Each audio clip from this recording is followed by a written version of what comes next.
A few days ago, biologist Sandra discovered a strange species of fungus that had never been recorded before inside an underground cave. She immediately crouched down to examine it, but at that exact moment, an emergency call came in, forcing her to leave and deal with another matter first. However, shortly after Sandra left, the mushrooms suddenly began emitting faint pulses of light. Not long after leaving the cave, Sandra became trapped in heavy traffic on the highway. At first, she assumed there had been an accident somewhere ahead, but then, one by one, people began getting out of their cars and staring at the sky in amazement. Curious, Sandra stepped out as well, and immediately she saw a gigantic object floating above them. Although it looked strangely similar to a jellyfish, everyone knew that this was definitely not a creature from Earth. Out of professional habit, Sandra quickly took a photograph.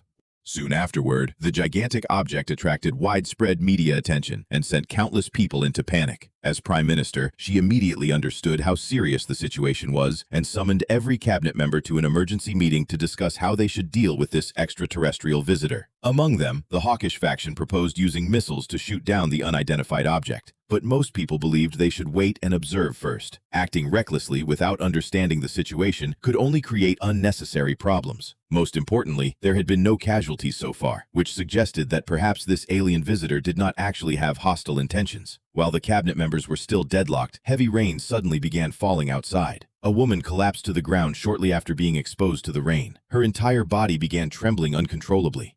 People nearby immediately pulled out their phones, recorded what was happening, and uploaded the footage online. Almost immediately, public opinion blamed the extraterrestrial visitor, speculating that the rain might contain some unknown toxin. Naturally, the government could not simply ignore the incident. It immediately announced that a comprehensive investigation would be carried out. Once the rain stopped, drones would collect samples, which would then be sent to an authorized testing organization for analysis. But when the test results were released, everyone was left deeply confused. First, the samples really were slightly different from ordinary rainwater, but the difference was not caused by some mysterious toxin. Instead, the samples contained DNA belonging to an unknown organism. After comparison, scientists confirmed that it did not match any known creature on Earth.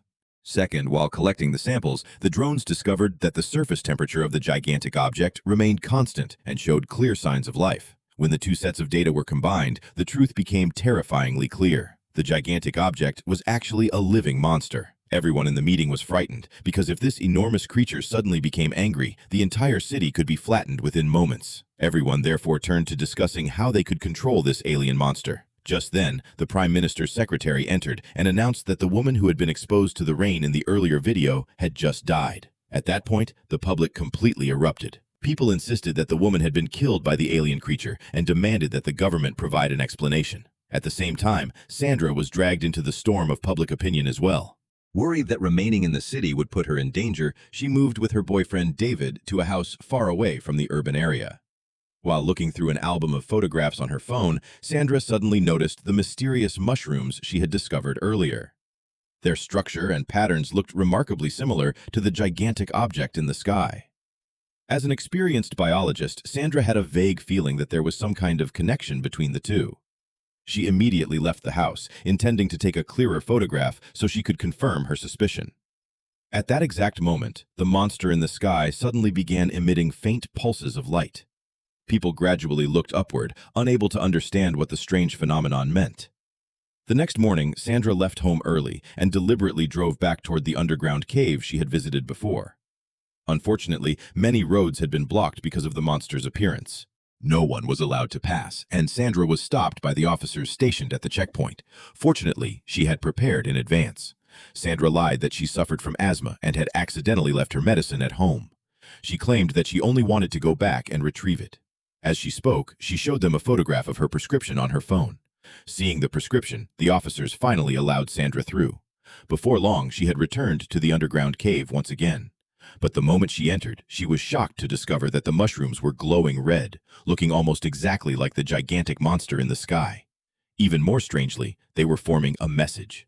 It turned out to be a plea for mercy directed at humanity, saying that they had come in peace. Sandra had no idea what the extraterrestrial creature was planning, but she knew the mushrooms were anything but ordinary. So she carefully collected several of them and placed them inside a container, planning to take them home for further research.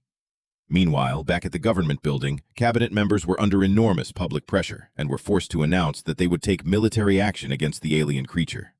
Before doing so, however, they needed to gather enough data to prepare their plan. They sent a helicopter to slowly approach the monster. But the moment the helicopter came close, the creature released an extremely powerful blast of gas. The pilot reacted quickly and made a sharp turn, escaping the area covered by the gas. Subsequent tests confirmed that the main component of the gas was hydrogen, a substance that was extremely flammable and explosive. Fortunately, the helicopter escaped in time. Otherwise, it could have crashed, killing everyone on board. The Prime Minister immediately called another emergency meeting to reconsider the military plan.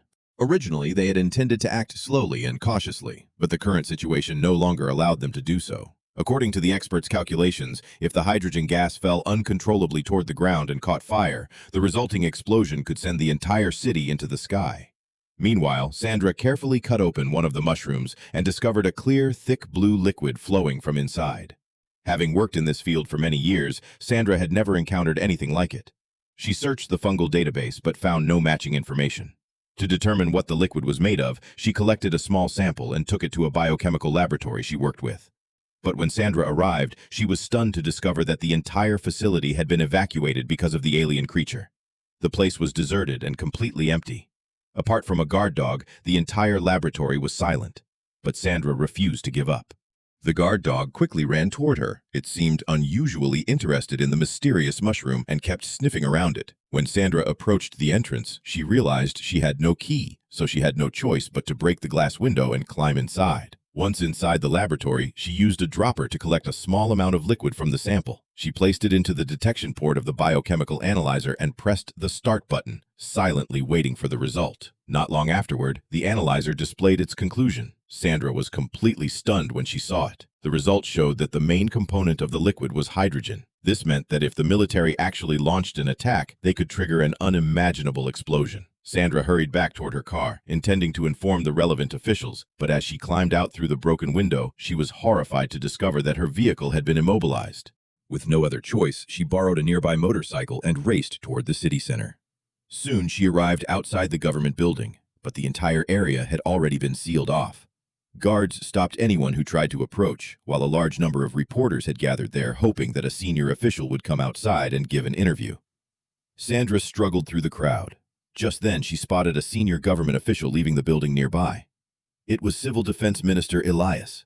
Sandra seized the opportunity, rushed toward the security barrier, and shouted that the alien creature contained hydrogen in its body. Before she could finish the sentence, however, police officers restrained her. Fortunately, her words caught Elias's attention. The government had never publicly revealed that the creature contained hydrogen, so Elias wanted to know how Sandra could possibly have learned that information and demanded to know the source of her evidence.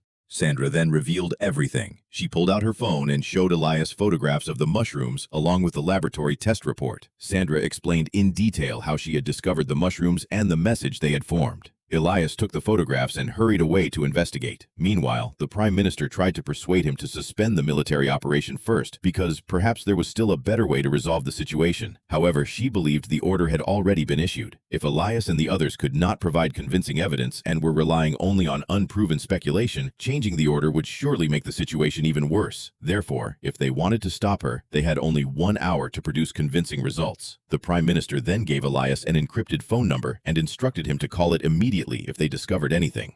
After leaving the building, Elias told Sandra what the Prime Minister had said. With time running out, she did not hesitate for even a second. She immediately took Elias back to her home to retrieve the strange mushrooms. Sandra believed there had to be some kind of connection between the mushrooms and the alien monster, and perhaps they could even be used to communicate with it. The most direct method, without a doubt, was to eat the mushrooms.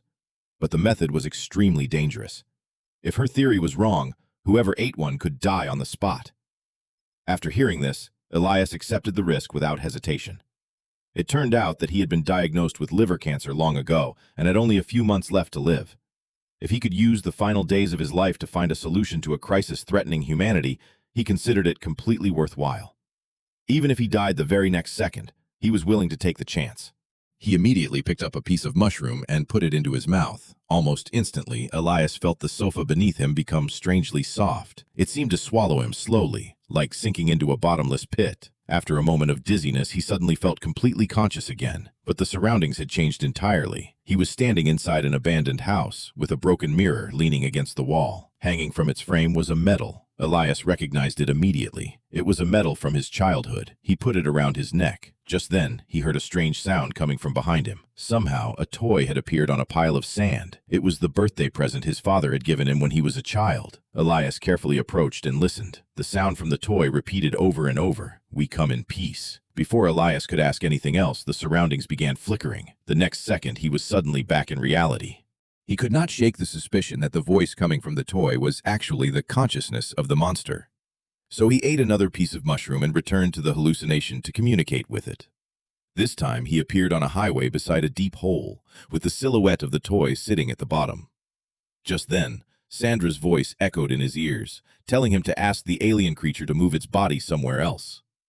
She then provided him with an exact set of coordinates. Elias tried communicating with the toy's silhouette, and it quickly agreed. Then the figure began swelling until it transformed into a gigantic being. Elias was stunned by the transformation, but the very next second he was pulled out of the hallucination. At the same time, the monster in the sky also began moving slowly toward the coordinates Sandra had provided. The clock had now reached exactly 6 in the evening, the scheduled time for the military operation. Everyone inside the meeting room looked tense, waiting for the Prime Minister to give the order to attack. But suddenly, a message appeared on her phone. It was from Elias.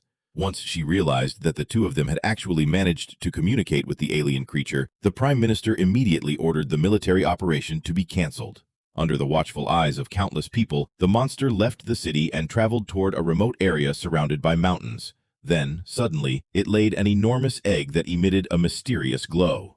Sometime later, a woman was driving alone through this remote region when she suddenly heard a heavy thump underneath her car. Terrified, she quickly pulled over. Looking through the rearview mirror, she saw something resembling a log or tree trunk lying across the road. Curious, she got out to investigate. But when she shone her flashlight onto the road, the strange object had disappeared. She cautiously moved closer and discovered a trail of unusual footprints in the snow. Then, without warning, she came face to face with an alien creature. In a panic, the woman rushed back toward her car. That was when she noticed that the passenger door had somehow opened by itself. She immediately slammed it shut. Trembling, she looked up and saw a monster standing not far away. The creature was holding the half-eaten bag of snacks she had left on the passenger seat. She did not hesitate another second. She slammed on the accelerator and sped away. Not long afterward, Sandra and Elias arrived at the area. First, they quickly examined the mysterious giant egg and discovered that its shell was made of a transparent membrane composed of an unknown material. Human hands could pass directly through it, as if the membrane were invisible. Second, they noticed streams of hot air constantly rising around the giant egg. Strangely, however, the air did not actually feel hot. The military then completely sealed off the egg behind a security perimeter, but nobody noticed that several starfish-like creatures were secretly escaping from beneath the egg and slipping into the forest. To uncover the secrets hidden inside the mysterious object, the government planned to establish an official research committee operating independently from the traditional government system. The Prime Minister intended to have Elias and Sandra join the committee as her personal information sources, while also giving them official identities as committee members. This would allow both of them to move freely in and out of the restricted area. However, because Sandra was only classified as an ordinary member, she was not allowed to enter the central zone where the giant egg was located. Unable to get past this restriction, Sandra tried to collect anything else that might be useful from the surrounding areas. Unexpectedly, she really did discover something important. That evening, Sandra placed the samples she had collected beneath a microscope for detailed observation and discovered a mysterious type of biological cell. She noticed that the cells reproduced at an astonishing rate in darkness, but immediately entered a dormant state when exposed to light. Suddenly, an idea occurred to Sandra. Several days had passed since the initial incident. In dark environments such as the forest at night, there must already be completely developed organisms that no one had discovered yet. So she returned to the area and continued searching in the darkness. When she approached a hole, she suddenly heard strange noises coming from beneath the tree roots. Sandra shone her flashlight inside to see what was there and discovered a strange creature trapped among the roots. After struggling for some time, she finally managed to pull it out. Surprisingly, it was a creature with enormous eyes and an almost adorable appearance. After returning home, Sandra hid the little creature in a storage room. She named it Kess and fed it fresh grass leaves. Unexpectedly, within only 2 days, Kess grew into a gigantic creature more than 1 meter tall. Yet it always seemed indifferent and sluggish. Sandra had no idea what was wrong with it. Just then, the media began reporting non-stop about terrifying monsters being discovered outside the restricted zone. For public safety reasons, the government expanded the restricted area and sent a large number of personnel into the forest to capture the unidentified creatures. They managed to catch several of them and imprisoned them inside an abandoned house, which police officers were assigned to guard around the clock. But rumors about the monsters online were becoming increasingly intense and hostile. Large numbers of internet users became agitated and began believing that the aliens had come to Earth to destroy humanity. They gathered outside the house where the creatures were being held, shouting and demanding that the monsters be killed immediately. Among them was a popular internet celebrity who even live-streamed from the scene and encouraged more people to embrace the extreme idea that the alien invasion had only one purpose: to wipe out humanity. To prevent the situation from escalating beyond control, the government decided that the creatures had to be secretly transferred to another location. After hearing about the transfer, Sandra and Elias also arrived at the scene. They planned to use the opportunity to learn more about the alien species, but they were stopped and informed that the operation was classified as top secret. Even as committee members, neither of them was allowed to approach. With no other choice, Sandra continued studying the area where the alien creatures were being held. Unexpectedly, she discovered that the creatures could not only create fire, but also possess their own written language, leaving strange symbols on the walls. This proved that they had their own civilization, and based on the traces left inside the house, their food appeared to be the same strange mushrooms. Sandra then searched the surrounding area and discovered mushrooms growing near a sewer opening. This suggested that the alien creatures might even know how to cultivate their own food. After learning these facts, the government became even more alarmed by the potential of the alien creatures. They even ordered the lead researcher, Morgan, to destroy the young creatures immediately. Following the order, Morgan threw all the small monsters into a large iron container, poured gasoline over them, and set it on fire. Painful screams echoed throughout the camp. At that exact moment, the gigantic monster in the sky also began roaring, as if it could somehow sense the deaths of its offspring. Shortly afterward, a massive forest fire suddenly erupted inside the restricted zone. Seeing the situation spiral out of control, Morgan desperately tried to extinguish the burning gasoline in an attempt to save the situation. But by then, the disaster had already happened. Rumors spread rapidly across the internet, claiming that the forest fire had been caused by the alien monster. Now, even more people believed that the aliens had come to Earth to destroy everyone. These claims spread like a virus through the terrified population, and Sandra's boyfriend David was swept up in the same wave of public anger. Convinced that the aliens had come to destroy humanity, David became increasingly radical. One of his students, Toby, was influenced by him as well. The two of them became increasingly aggressive in their hostility toward the aliens.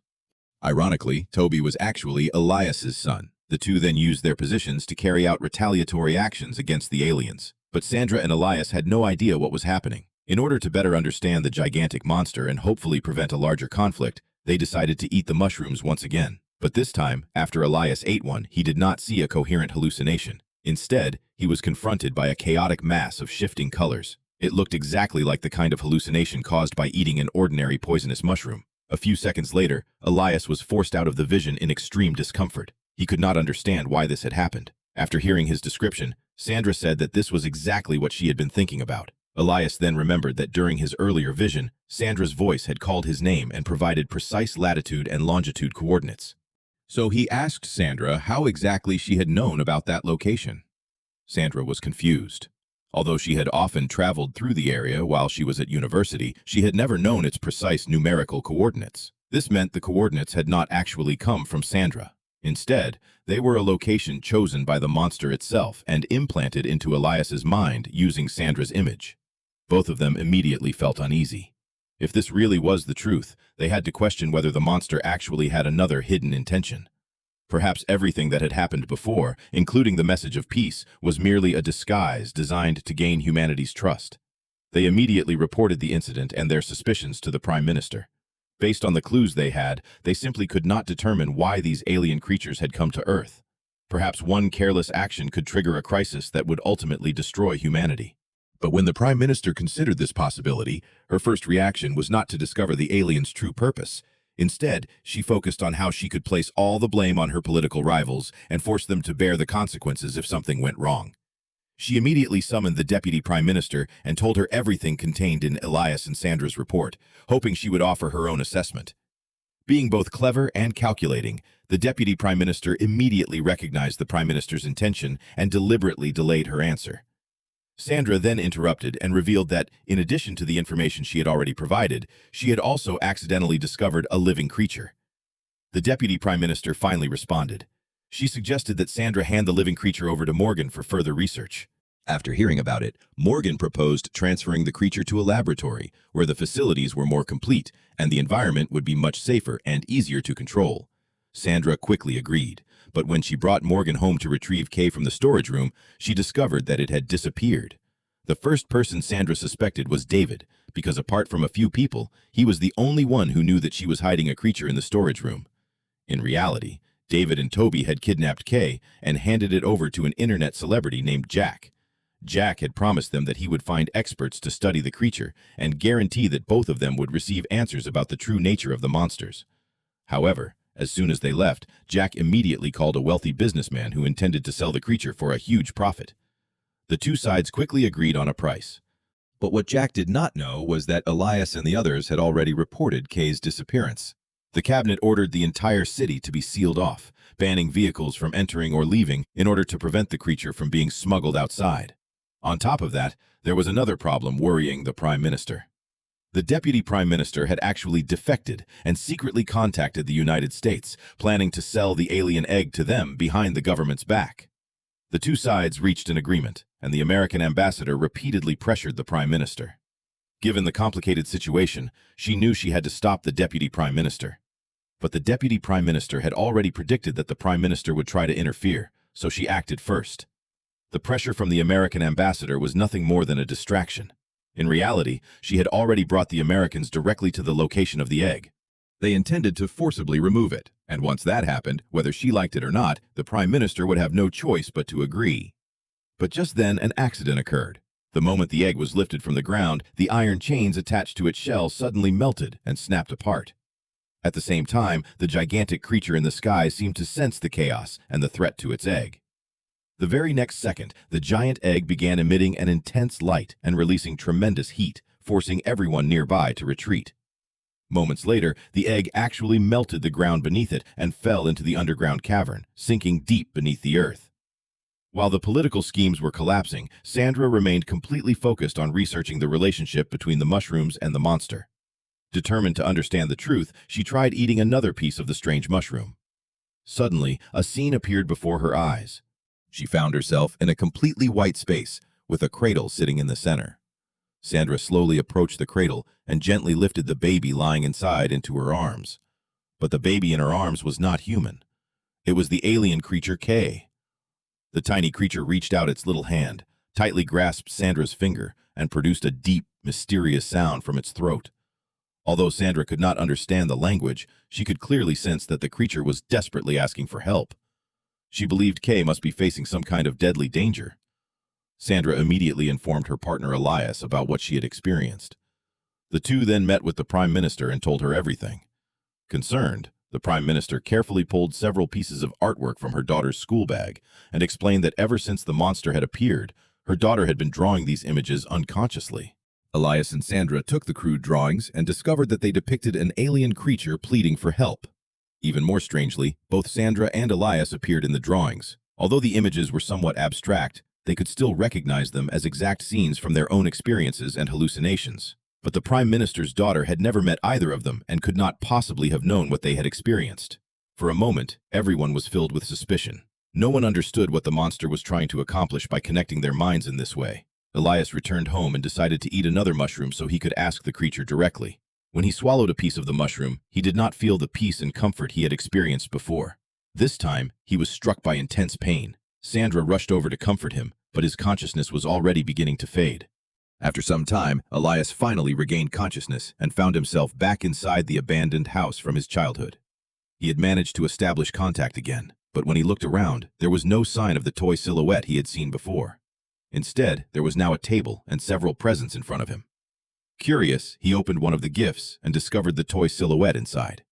This time, the toy showed no strange signs at all. It was simply an ordinary, lifeless object.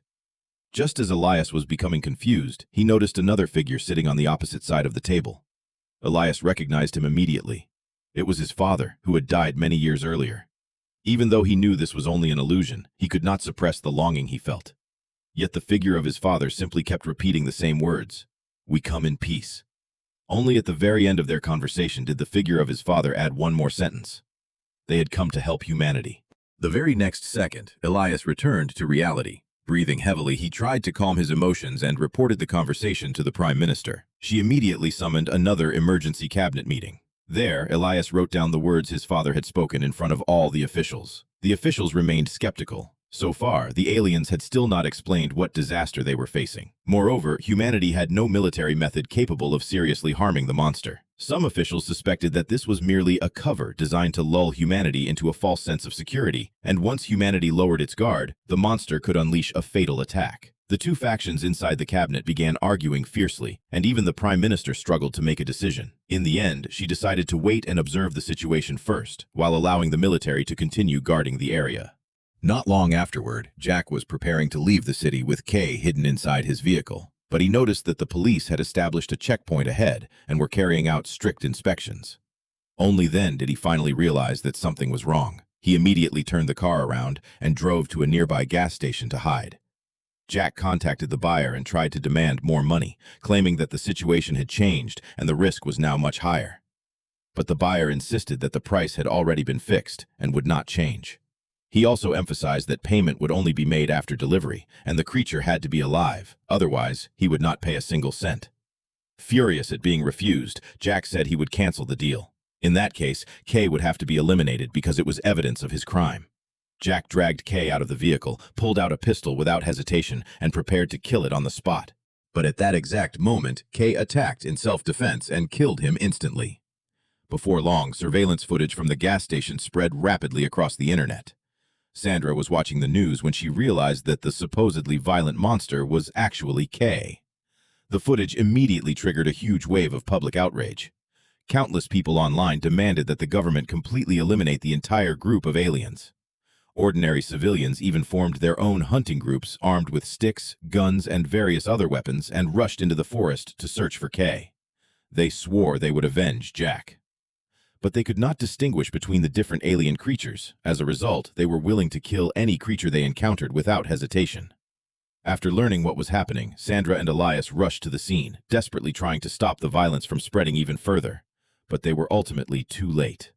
A brutal conflict had already erupted between humans and the alien creatures throughout the forest. The entire forest was engulfed in flames and filled with endless screams. Amid the chaos, Elias spotted his own son Toby taking part in the attack. The moment Elias rushed after him to stop him, a gunshot suddenly rang out beside his ear. Elias collapsed to the ground, struck by a bullet. Fortunately, the bullet missed a vital area, but Elias was seriously injured. He was rushed into an ambulance and taken to the hospital. At the same time, something mysterious began happening inside the forest. A huge number of alien creatures emerged from deep within the woods. One after another, they gathered at the place where the giant egg had disappeared into the underground cavern. It seemed as though they were performing some kind of ritual. They continuously chanted in a strange language that echoed throughout the forest. The very next second, a beam of light shot from the underground hole straight into the sky. All the creatures slowly approached the edge of the hole and knelt reverently on the ground. They raised their hands, and their chanting became even more intense. The sky was illuminated by brilliant light, and Sandra also rushed to the scene to witness what was happening.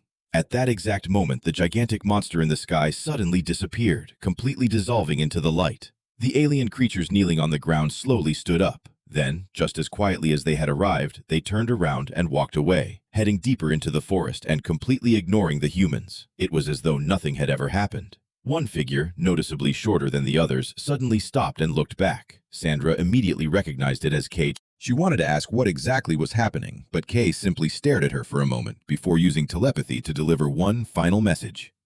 "We come in peace." After saying this, Kay turned around and walked away, disappearing into the dense forest. After everything was over, Sandra went to the hospital to visit Elias. He was awake by then, and the doctors told him that his liver cancer had mysteriously disappeared. Even the doctors were completely astonished and could find no scientific explanation for what had happened. Elias believed this might have been the meaning behind the words he heard while communicating with his father. They had come to help humanity. Perhaps they were doing so by healing human beings through that strange symbiotic relationship. But why had the gigantic monster suddenly disappeared? Elias still had no answer. Meanwhile, far beyond the reach of human eyes, at the place where the giant egg had vanished, something else was happening. Countless alien larvae began emerging from the ground like a black tidal wave. Then, all of them disappeared deep beneath the earth and into the dense forest. Their visit had only just begun. And this is also the ending of the first season of the mysterious 2025 science fiction series. I'll see you again in the next video. This is the Tom Tut Film Hey channel. Thank you for watching.